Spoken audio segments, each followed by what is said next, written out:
كل شيء عن البرولاكتين الجزء الثالث. احنا بقى نصلح الموقف ازاي؟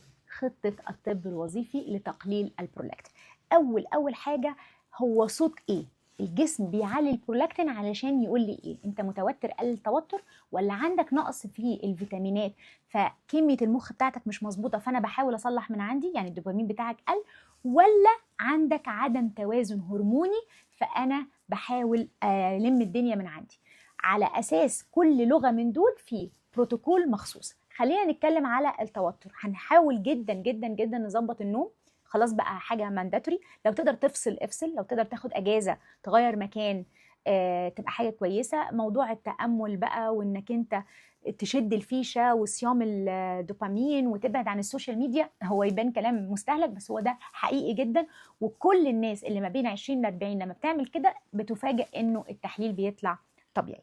طيب لو هنتكلم على عدم التوازن الهرموني، اولا بطلب باكج كبيره، بشوف الكورتيزول صباحا ومساء، بشوف الغده الدرقيه بادق طريقه، بشوف الانسولين، مقاومه الانسولين، وبعمل الباكج الهرموني للستات والرجاله.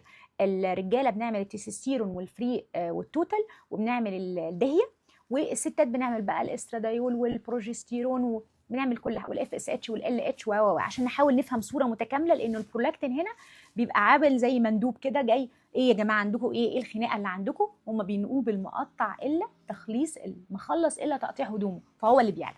طيب ايه المكملات اللي احنا محتاجين نحطها عشان نظبط البرولاكتين؟ اول حاجه فيتامين بي. عموما كل فيتامين بي، بس هنا بي 6 بيلعب دور رئيسي في هذه القصه.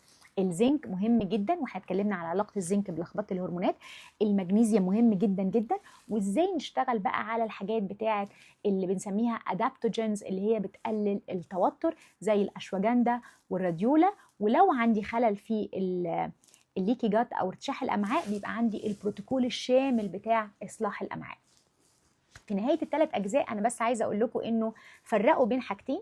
البرولاكتين كهرمون لبن له حالاته المخصوصه وله ادويته وله تشخيصه، وده مع دكاتره الغدد ودكاتره الاورام بيتصرفوا معاه، وده مرض الحقيقه حميد صحيح بس رزل ومنتشر.